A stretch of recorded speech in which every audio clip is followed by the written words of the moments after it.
여러분들과 함께 로마서를 시작합니다. 사도 바울의 로마 그리스도인들을 향한 복음의 선포인 로마서 말이죠. 이 로마서를 통해서 수많은 사람들의 회심과 변화와 그리고 그들의 신앙의 확립이 이루어졌던 놀라운 책이죠. 여러분과 함께 말씀을 들어보도록 하시죠. 로마서 1장 1절. 그리스도 예수의 종인 나 바울은 부르심을 받아 사도가 되었습니다. 나는 하나님의 복음을 전하기 위하여 따로 세우심을 받았습니다. 이 복음은 하나님께서 예언자들을 통하여 성경에 미리 약속하신 것으로 그의 아들을 두고 하신 말씀입니다. 이 아들은 육신으로는 다윗의 후손으로 태어나셨으며 성령으로는 죽은 사람들 가운데서 부활하심으로 나타내신 권능으로 하나님의 아들로 확정되신 분이십니다. 그는 곧 우리 주 예수 그리스도이십니다. 우리는 그를 통하여 은혜를 입어 사도의 직분을 받았습니다. 그것은 우리가 그 이름을 전하여 모든 민족이 믿고 순종하게 하려는 것입니다. 여러분도 그들 가운데 들어있어서 예수 그리스도의 부르심을 받은 사람이 되었습니다. 나는 로마에 있는 모든 신도에게 이 편지를 씁니다. 하나님께서 여러분을 사랑하셔서 그의 거룩한 백성으로 부르셨습니다. 하나님 우리 아버지와 주 예수 그리스도께서 내려주시는 은혜와 평화가 여러분에게 있기를 빕니다. 나는 먼저 여러분 모두의 일로 예수 그리스도를 통하여 나의 하나님께 감사를 드립니다. 그것은 여러분의 믿음에 대한 소문이 온 세상에 퍼지고 있기 때문입니다. 하나님은 내가 그 아들의 복음을 전하는 일로 충심으로 섬기는 분이시기에 내 마음 속을 알고 계십니다. 나는 기도할 때마다 언제나 여러분을 생각하며 어떻게 해서든지 하나님의 뜻으로 여러분에게로 갈 수 있는 좋은 길이 열리기를 간구하고 있습니다. 내가 여러분을 간절히 보고 싶어 하는 것은 여러분에게 신령한 은사를 좀 나누어 주어 여러분을 굳세게 하려고 하는 것입니다. 이것은 내가 여러분과 함께 지내면서 여러분과 내가 서로의 믿음으로 서로 격려를 받고자 하는 것입니다. 형제자매 여러분, 여러분은 이것을 아시기 바랍니다. 나는 여러분에게 가려고 여러 번 마음을 먹었으나 지금까지 길이 막혀서 뜻을 이루지 못하였습니다. 나는 다른 이방 사람들 가운데에서도 열매를 거둔 것과 같이 여러분 가운데서도 그것을 좀 거두려고 했던 것입니다. 나는 그리스 사람에게나 미개한 사람에게나 지혜가 있는 사람에게나 어리석은 사람에게나 다 빚을 진 사람입니다. 그러므로 나의 간절한 소원은 로마에 있는 여러분에게도 복음을 전하는 일입니다. 나는 복음을 부끄러워하지 않습니다. 이 복음은 유대 사람들을 비롯하여 그리스 사람에게 이르기까지 모든 믿는 사람을 구원하시는 하나님의 능력입니다. 하나님의 의가 복음 속에 나타납니다. 이 일은 오로지 믿음에 근거하여 일어납니다. 이것은 성경에 기록한 바 의인은 믿음으로 살 것이다 한 것과 같습니다. 하나님의 진노가 불의한 행동으로 진리를 가로막는 사람의 온갖 불경건함과 불의함을 겨냥하여 하늘로부터 나타납니다. 하나님을 알만한 일이 사람에게 환히 드러나 있습니다. 하나님께서 그것을 환히 드러내 주셨습니다. 이 세상 창조 때로부터 하나님의 보이지 않는 속성, 곧 그분의 영원하신 능력과 신성은 사람이 그 지으신 만물을 보고서 깨닫게 되어 있습니다. 그러므로 사람들은 핑계를 댈 수가 없습니다.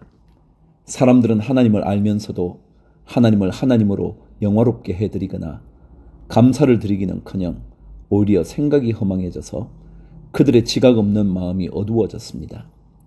사람들은 스스로 지혜가 있다고 주장하지만 실상은 어리석은 사람이 되었습니다. 그들은 썩지 않는 하나님의 영광을 썩어 없어질 사람이나 새나 네발 짐승이나 기어다니는 동물의 형상으로 바꾸어 놓았습니다. 24절. 그러므로 하나님께서는 사람들이 마음의 욕정대로 하도록 더러움에 그대로 내버려 두시니 서로의 몸을 욕되게 하였습니다. 사람들은 하나님의 진리를 거짓으로 바꾸고 창조주 대신에 피조물을 숭배하고 섬겼습니다. 하나님은 영원히 찬송을 받으실 분이십니다. 아멘. 이런 까닭에 하나님께서는 사람들을 부끄러운 정욕에 내버려 두셨습니다.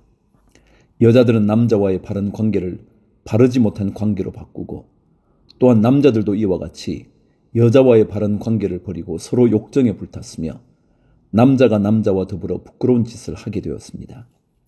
그래서 그들은 그 잘못에 마땅한 대가를 스스로 받았습니다.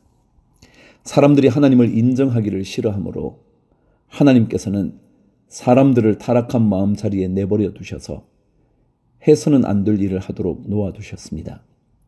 사람들은 온갖 불의와 악행과 탐욕과 악의로 가득 차 있으며 시기와 살이와 분쟁과 사기와 저기로 가득 차 있으며 수군거리는 자요, 중상하는 자요, 하나님을 미워하는 자요, 불손한 자요, 오만한 자요, 자랑하는 자요, 악을 꾸미는 모략꾼이요, 부모를 거역하는 자요, 우매한 자요, 신의가 없는 자요, 무정한 자요, 무자비한 자입니다.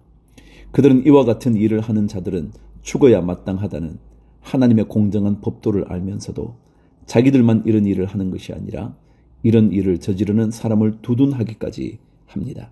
2장. 그러므로 남을 심판하는 사람이여, 그대가 누구이든지 죄가 없다고 변명할 수 없습니다. 그대는 남을 심판하는 일로 결국 자기를 정죄하는 셈입니다. 남을 심판하는 그대도 똑같은 일을 하고 있기 때문입니다. 하나님의 심판이 이런 일을 하는 사람에게 공정하게 내린다는 것을 우리는 압니다. 이런 일을 하는 사람들을 심판하면서 스스로 그런 일을 하는 사람이여, 그대는 하나님의 심판을 피할 수 있을 줄로 생각합니까? 아니면 하나님께서 인자하심을 베푸셔서 그들을 인도하여 회개하게 하신다는 것을 알지 못하고 오히려 하나님의 풍성하신 인자하심과 너그러우심과 오래 참으심을 업신여기는 것입니까? 그대는 완고하여 회개할 마음이 없으니 하나님의 공정한 심판이 나타날 진노의 날에 자기가 받을 진노를 스스로 쌓아 올리고 있는 것입니다.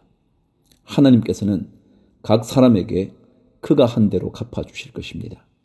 참으면서 선한 일을 하여 영광과 존귀와 불멸의 것을 구하는 사람에게는 영원한 생명을 주시고, 이기심에 사로잡혀서 진리를 거스르고 불의를 따르는 사람에게는 진노와 분노를 쏟으실 것입니다. 악한 일을 하는 모든 사람에게는 먼저 유대 사람을 비롯하여 그리스 사람에게 이르기까지 환난과 고통을 주실 것이요, 선한 일을 하는 모든 사람에게는 먼저 유대 사람을 비롯하여 그리스 사람에게 이르기까지 영광과 존귀와 평강을 내리실 것입니다. 하나님께서는 사람을 차별함이 없이 대하시기 때문입니다. 율법을 모르고 범죄한 사람은 율법과 상관없이 망할 것이요, 율법을 알고 범죄한 사람은 율법을 따라 심판을 받을 것입니다. 하나님 앞에서는 율법을 듣는 사람이 의로운 사람이 아닙니다. 오직 율법을 실천하는 사람이라야 의롭게 될 것이기 때문입니다. 율법을 가지지 않은 이방 사람이 사람의 본성을 따라 율법이 명하는 바를 행하면 그들은 율법을 가지고 있지 않아도 자기 자신이 자기에게 율법입니다. 그런 사람은 율법이 요구하는 일이 자기의 마음에 적혀 있음을 드러내 보입니다. 그들의 양심도 이 사실을 증언합니다. 그들의 생각들이 서로 고발하기도 하고 변호하기도 합니다. 이런 일은 내가 전하는 복음대로 하나님께서 그리스도를 내세우셔서 사람들이 감추고 있는 비밀들을 심판하실 그날에 드러날 것입니다. 17절. 그런데 그대가 유대 사람이라고 자처한다고 합시다.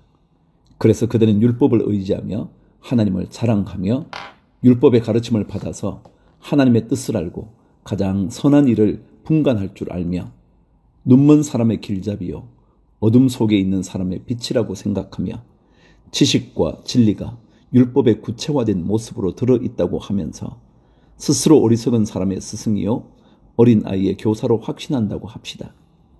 그렇다면 그대는 남은 가르치면서도 왜 자기 자신은 가르치지 않습니까? 도둑질을 하지 말라고 설교하면서도 왜 도둑질을 합니까? 간음을 하지 말라고 하면서도 왜 간음을 합니까? 우상을 미워하면서도 왜 신전의 물건을 훔칩니까? 율법을 자랑하면서도 왜 율법을 어겨서 하나님을 욕되게 합니까? 성경에 기록한 바 너희 때문에 하나님의 이름이 이방 사람들 가운데서 모독을 받는다 한 것과 같습니다. 율법을 지키면 할례를 받은 것이 유익하지만 율법을 어기면 그대가 받은 할례는 할례를 받지 않은 것으로 되어 버립니다. 그러므로 할례를 받지 않은 사람이 율법의 규정을 지키면 그 사람은 할례를 받지 않았더라도 할례를 받은 것으로 여겨질 것이 아니겠습니까? 그리고 본래 할례를 받지 않았더라도 율법을 온전히 지키는 사람이 율법의 조문을 가지고 있고 할례를 받았으면서도 율법을 범하는 사람인 그대를 정죄할 것입니다. 겉모양으로 유대 사람이라고 해서 유대 사람이 아니요, 겉모양으로 살갗에 할례를 받았다고 해서 할례가 아닙니다. 오히려 속 사람으로 유대 사람인 이가 유대 사람이며 율법의 조문을 따라서 받는 할례가 아니라 성령으로 마음에 받는 할례가 참 할례입니다. 이런 사람은 사람에게서가 아니라 하나님에게서 칭찬을 받습니다. 3장. 그러면 유대 사람의 특권은 무엇이며 할례의 이로움은 무엇입니까? 모든 면에서 많이 있습니다. 첫째는 그들이 하나님의 말씀을 맡았다는 것입니다. 그런데 그들 가운데서 얼마가 신실하지 못했다고 해서 무슨 일이라도 일어납니까? 그들이 신실하지 못했다고 해서 하나님의 신실하심이 없어지겠습니까? 그럴 수 없습니다. 사람은 다 거짓말쟁이이지만 하나님은 참되십니다. 성경에 기록한 바 주님께서는 말씀하실 때에 의로우시다 인정을 받으시고 재판을 받으실 때에 주님께서 이기시려는 것입니다. 한 것과 같습니다. 그런데 우리의 불의가 하나님의 의를 드러나게 한다면 무엇이라고 말하겠습니까? 우리에게 진노를 내리시는 하나님이 불의하시다는 말입니까? 이것은 사람들이 말하는 방식으로 내가 말해본 것입니다. 절대로 그럴 수 없습니다. 만일 그렇다면 하나님께서 어떻게 세상을 심판하실 수 있겠습니까? 다음과 같이 반박하는 사람도 있을 것입니다. 나의 거짓됨 때문에 하나님의 참되심이 더욱 분명하게 드러나서 하나님께 영광이 돌아간다면 왜 나도 역시 여전히 죄인으로 판정을 받습니까? 더욱이 좋은 일이 생기게 하기 위하여 악한 일을 하자 하고 말할 수 있겠습니까? 사실 어떤 사람들은 우리가 그런 말을 한다고 비방합니다. 그런 사람들은 심판을 받아야 마땅합니다. 9절. 그러면 무엇을 말해야 하겠습니까? 우리 유대 사람이 이방 사람보다 낫습니까? 전혀 그렇지 않습니다. 유대 사람이나 그리스 사람이나 다 같이 죄 아래에 있음을 우리가 이미 지적하였습니다. 성경에 이렇게 기록되어 있습니다. 의인은 없다. 한 사람도 없다. 깨닫는 사람도 없고 하나님을 찾는 사람도 없다. 모두가 곁길로 빠져서 쓸모가 없게 되었다. 선한 일을 하는 사람은 없다. 한 사람도 없다. 그들의 목구멍은 열린 무덤이다. 혀는 사람을 속인다. 입술에는 독사의 독이 있다. 입에는 저주와 독설이 가득 찼다. 발은 피를 흘리는 일에 빠르며 그들이 가는 길에는 파멸과 비참함이 있다. 그들은 평화의 길을 알지 못한다. 그들의 눈에는 하나님을 두려워하는 빛이 없다. 율법에 있는 모든 말씀이 율법 아래 사는 사람에게 말한 것임을 우리는 압니다. 그것은 모든 입을 막고 온 세상을 하나님 앞에서 유죄로 드러내려는 것입니다. 그러므로 율법의 행위로는 하나님 앞에서 의롭다고 인정받을 사람이 아무도 없습니다. 율법으로는 죄를 인식할 뿐입니다. 21절. 그러나 이제는 율법과는 상관없이 하나님의 의가 나타났습니다. 그것은 율법과 예언자들이 증언한 것입니다.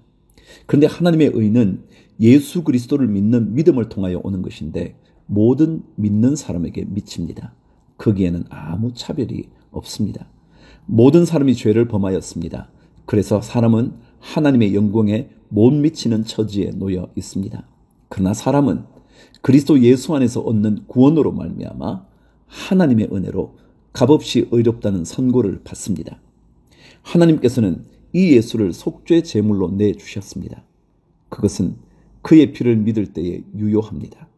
하나님께서 이렇게 하신 것은 사람들이 이제까지 지은 죄를 너그럽게 보아주심으로써 자기의 의를 나타내시려는 것이었습니다. 하나님께서 오래 참으시다가 지금 이때에 자기의 의로우심을 나타내신 것은 하나님은 의로우신 분이시라는 것과 예수를 믿는 사람은 누구나 의롭다고 하는 것을 보여주시려는 것입니다. 그렇다면 사람이 자랑할 것이 어디에 있습니까? 전혀 없습니다. 무슨 법으로 의롭게 됩니까? 행위의 법으로 됩니까? 아닙니다. 믿음의 법으로 됩니다. 사람이 율법에 행위하는 상관없이 믿음으로 의롭다고 인정을 받는다고 우리는 생각합니다. 하나님은 유대 사람만의 하나님이십니까? 이방 사람의 하나님도 되시지 않습니까? 그렇습니다. 이방 사람의 하나님도 되십니다. 참으로 하나님은 오직 한 분뿐이십니다. 그러므로 하나님께서는 할례를 받은 사람도 믿음을 보시고 의롭다고 하시고 할례를 받지 않은 사람도 믿음을 보시고 의롭다고 하십니다. 그러면 믿음으로 말미암아 우리가 율법을 폐합니까? 그럴 수 없습니다. 도리어 율법을 굳게 세웁니다.